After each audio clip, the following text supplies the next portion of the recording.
Hey guys, and Happy New Year! First video of 2024.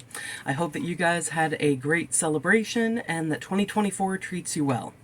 I'm going to talk about the books that I have read this year. I've got them all written down in a journal. I've been doing that since 2020. I'm going to talk about a book that I just read, and I'm going to talk about more books that are added to the ones that I want to read in the near future.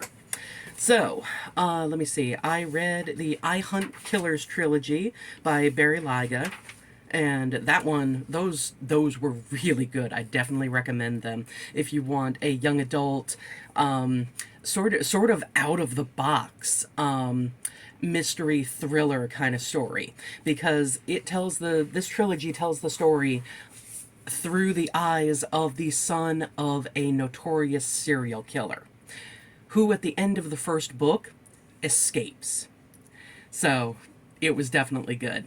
I also read Time Will Tell by Barry Lyga. That is the story of these teenagers in the present who dig up a time capsule that their parents buried in, I think, the 80s, and they find a bloody knife in that time capsule and a note that basically says, I can't remember the exact wording, but it's basically an I'm sorry for what I did kind of thing.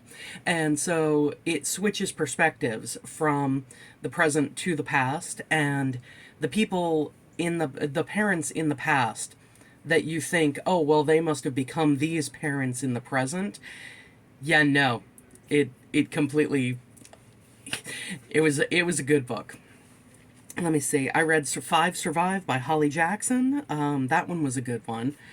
Let me see. The Spite House by Johnny Compton. I that one was okay, but I wish it had been scarier. You know, it was more suspenseful rather than scary. And when I'm looking at a book and it says it's a horror novel, I'm expecting to be scared. And granted, I might have a really high threshold for that, considering the other, considering books that I grew up on, R.L. Stine, Fear Street, and all that stuff when I was a teenager, and the amount of horror movies that I've seen. But still, it's like, don't just give me, tight suspense when I want scares. Let me see. I also read Night Film by Marisha Pessel. I think that's the name. My handwriting sucks, so if I get any of these names wrong or anything, I apologize. At least the titles I'm getting correct. Night Film was interesting because I liked how it was almost like a mixed media piece within a book. They had pages from websites that were in there. They had photographs in there, and it was an intriguing story. Let me see. Darling Rose Gold by Stephanie Roble. That was a good one. And I'm just going to read what I wrote here because I take little notes on each of the books I read. I love how it really went into making you think about who the victim, or who the villain really is, what the cycle of abuse can do, and when victims become what they were exposed to. So definitely recommend that one. Although, warning, it obviously does deal with abuse. It deals with the cycle of abuse going through generations. It deals with abandonment, deals with child kidnapping, and things like that. Girl Forgotten by April Henry. I don't really remember this one. I think I found it okay. I generally liked it. I did feel, according to my notes here, I felt like there were strings left with the male love interest that should have been picked up and, dealt with better. But all in all, it was okay. Lying in the Deep by Diana Urban. Again, I'm just going to read my notes here. I like how her characters are never really black or white. They're always gray. Everybody screws up, everyone's selfish, everyone has their own motives. Four Found Dead by Natalie D. Richards. This one was interesting, but we know who the villain is from the beginning, and I almost wish that the circumstances had been different. So, unfortunately, that's really all I can say about that without going into spoilers. The Wedding Night by Harriet Walker. And again, I'm just going to read this because this gives a better understanding than I can give trying to go off memories that are 7 months old. This one had the central question of what broke up the wedding, but the way it was such an internal thing about the different women got really old. It made it feel like there wasn't enough plot to be driven forward without an endless monologue about insecurities, what these people used to be, how they worry about relationships, etc. And as far as the central question slash mystery, it all could have been solved if Lizzie, that is the one who called off her wedding a week before it was supposed to take place, had just talked to her fiance and trusted him with what was happening. Like, WTF, why are you marrying someone if you don't trust them? The next one I read is Natasha Preston's The Island, which I already made a whole video about, so if I remember, I will link that in the description below. I had a lot of problems with that one because it was edited as far as grammar and punctuation very well, but edited as far as the plot? Yeah, no. Anyway, I went on a whole rant on it in my other video. The next one is The Only One Left by Riley Sager. I've read a couple of books of his. I really liked this one. A lot of people complained about there being way too many twists at the end, but I like that in my fiction. I like how everything is wrapped up and you get all the answers that you need. Now, don't get me wrong, I do like open-ended things where the reader can decide for themselves, but this, I loved it. There is just something that really connected with me about this novel. Definitely recommend The Only One Left. Survive the Night by Riley Sager was the next one. I did like this one. Again, other people have had problems with it, with how it was set up, with the framework and everything. But again, I thought it was good. I don't think it was as good as The Only One Left, but I did like reading it. End of Story by Peter Abrahams. That one, it was interesting, but again, like I put here, I wish there had been a more organic start to the attraction Ivy has for Vance in this. Maybe organic is the wrong word, though. But yeah, it felt like her attraction to him was a plot device to further the story rather than something that she actually felt, whether it was real attraction or artificial. But this was definitely an interesting novel, though, and I loved the reveal at the end with the last bit of Vance's story and how it equals or parallels to real life. Lie Beside Me by Gytha Lodge. Gytha Lodge? I don't know how to pronounce that name. It's Gytha. Anyway, I said here I had a bit of trouble remembering the cast of characters, but I did largely like this one. And I'm not going to read that last line because that is a spoiler, but that one was good. Looking for Alaska by John Green. It's another one that I read Fault in Our Stars first. And I love that book. Like, to this day, I love that book. And Looking for Alaska, it almost, I mean, it's the first book that he had published, so this doesn't surprise me, but it almost feels like one of those things where it's like, you're making something and it's almost there, but it's not quite. And I understand what he was trying to do with Looking for Alaska, but it's within what he was trying to do, and that I didn't connect to the characters really, that the punch that it was supposed to give wasn't there for me. The Tutor by Peter Abrahams is next. I liked that one. It took me a while to want to go back to reading it for some reason, and I still don't know why. Again, I think I have a video about this. I'll put it in the description box if I do, but yeah, you can get more thoughts there. Strange Unearthly Things by Kelly Cray was next. I really hope I did a video review of this book. I'm not sure if I did. But yeah, this one was fantastic. It is a modern day paranormal retelling of Jane Eyre, and I've never read Jane Eyre, so there are things that I feel like I possibly missed out on, not having read the source material, but I still loved reading this. Definitely recommend it. Recommend her other books as well. She has a trilogy that is based around, it's another young adult one, and it's based around all this Edgar Allan Poe lore and things like that. And then she has a modern, I guess you could call it paranormal, modern paranormal mystery kind of retelling of Phantom of the Opera called Phantom Heart. And that one, there are a lot of great things I can say about it. I gotta say, I did not like the ending, but mileage may vary depending on how you feel about the original characters. Next one is Defy the Night by Brigid Kemmerer. I freaking loved this book.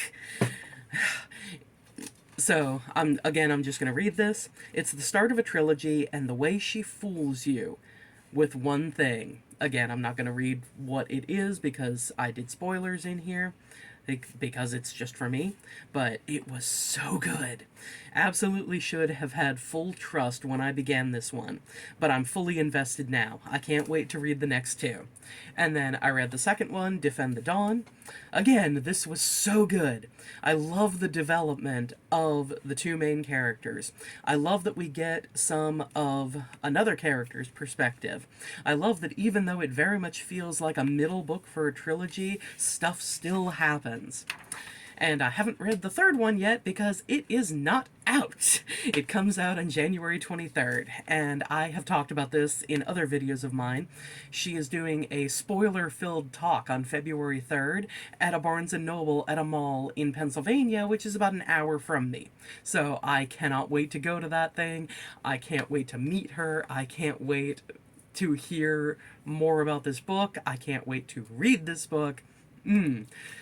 Next one is Assistant to the Villain, and I did not write the author's name down. I don't know where I put the book. It's in one of these piles. Anyway, so of course, I said in here, because of course this one isn't a standalone. Of course it's the first in a trilogy. Yeah, I thought it was a standalone, but no, it's a frickin' trilogy, and the second book doesn't come out until like August of this year. So, yeah. Just got a deal. The next one I started was called Everyone Knows How Much I Love You by Kyle McCarthy. I started it at the end of October. Unfortunately, did not finish it.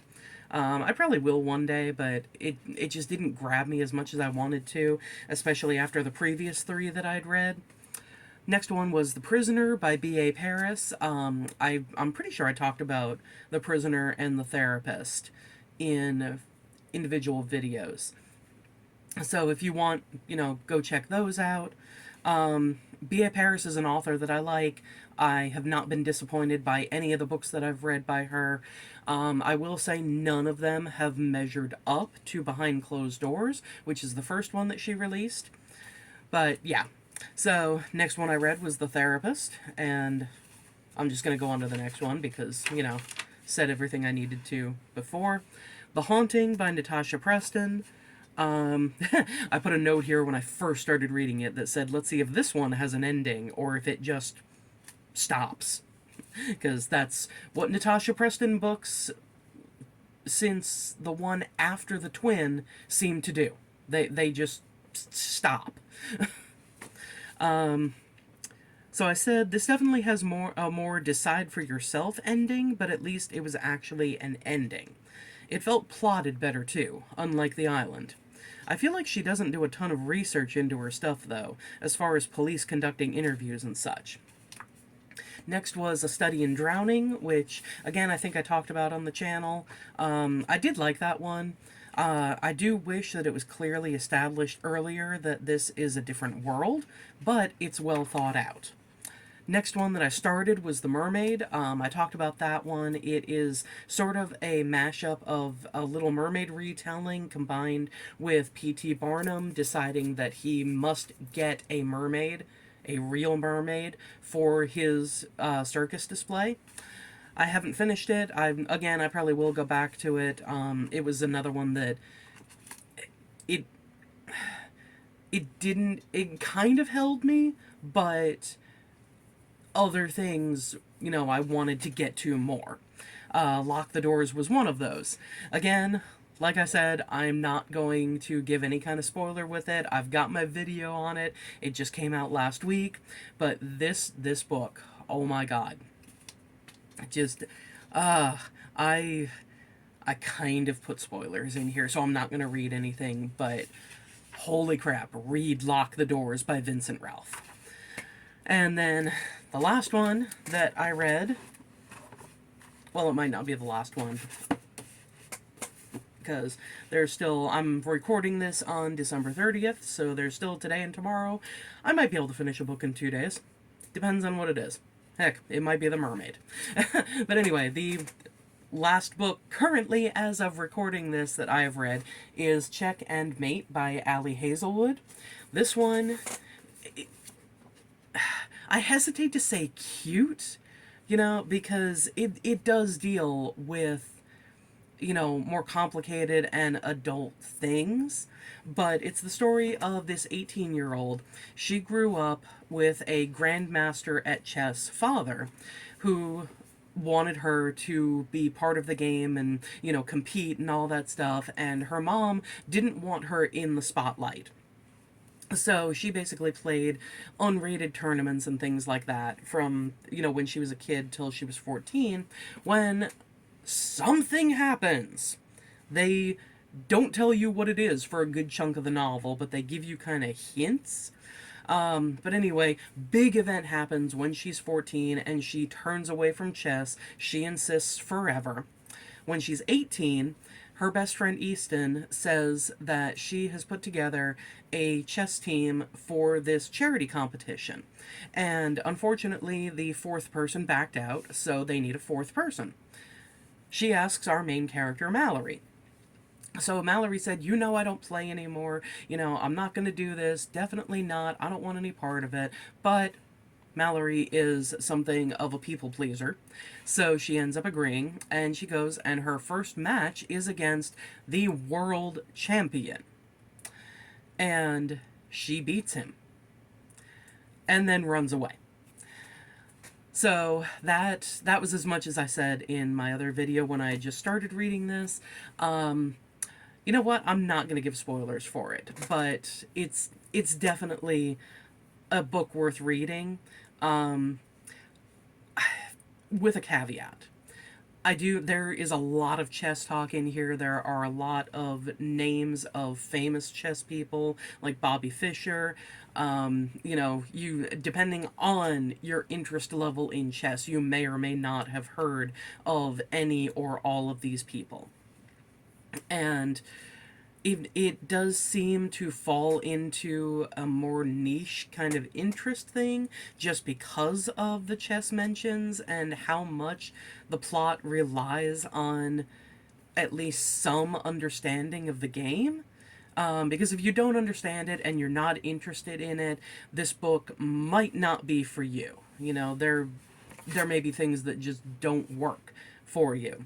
But I am into chess. I got more into it back at Thanksgiving of 2020 because I wound up going against a friend of mine who wanted to play some games online, Thanksgiving night, and we have been steadily playing games since then.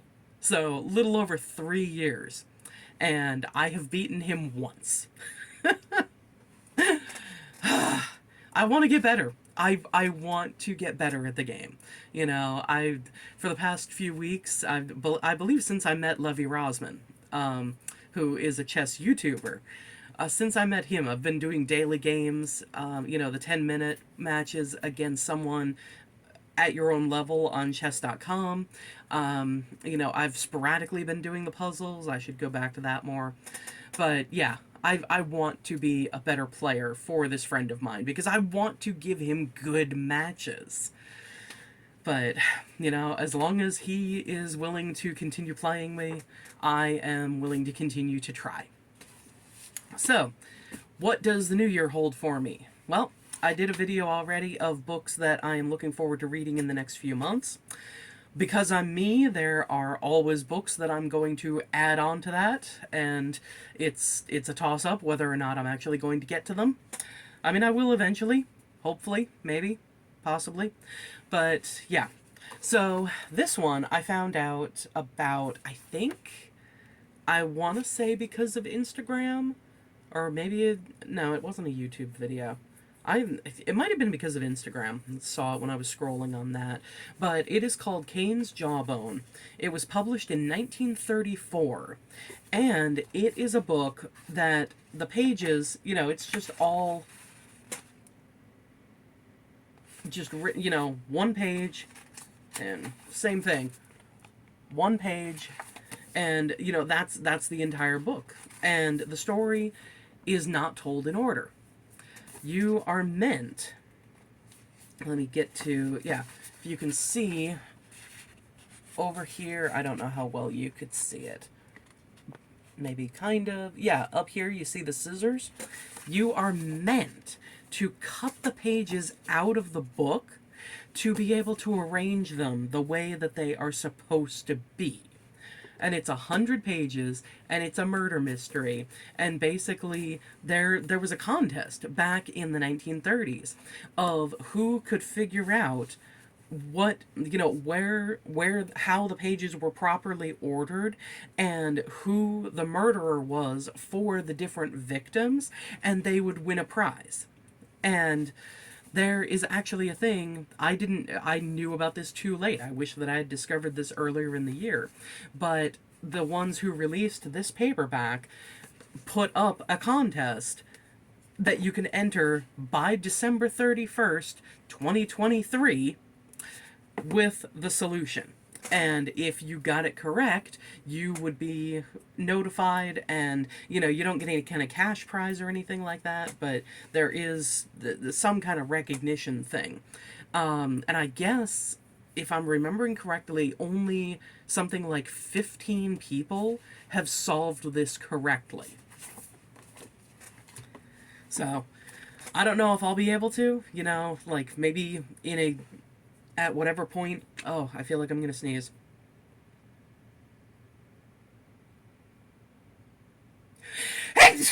Oh, there we go. Anyway, sorry. I feel like at some point in the future, a couple years down the line, all the information will undoubtedly be online somewhere, so I'll be able to look it up and see if I'm right when I ever do this. So a couple of nights ago, maybe more than a couple, I don't know. Yeah, 2 or 3 nights ago, I started thinking about, or maybe I was scrolling through Facebook and I saw a thing about Wuthering Heights. And I started thinking about Wuthering Heights, and I was like, you know what? I should really go back and, actually read that. Because it's another one of those books that was assigned to when I was in a college English class, and, I just kind of BS'd my way through reading the passages that we were going over in class and, coming up with whatever thoughts about it and stuff. But, yeah, I never actually read it. But I looked on Amazon, and I was just looking at the individual paperback of it, and I happened to see that there was this collection of Bronte sister books. So this one has Violet by Charlotte Bronte, Wuthering Heights by Emily Bronte, Jane Eyre by Charlotte Bronte, and The Tenant of Wildfell Hall by Anne Bronte. And this thing, it was like a $50 set or something like that, but these books are just gorgeous. And, I love the look of the set and everything. So, I'm looking forward to reading it. I'm definitely looking forward to reading the Tenant one. That one, it looks interesting. The opening is definitely interesting. So, yeah, that's the video today. Thank you for watching. I know this was a long one. And, again, Happy New Year. Hope 2024 hope 2024 treats you well, and I will see you next time, guys. Bye.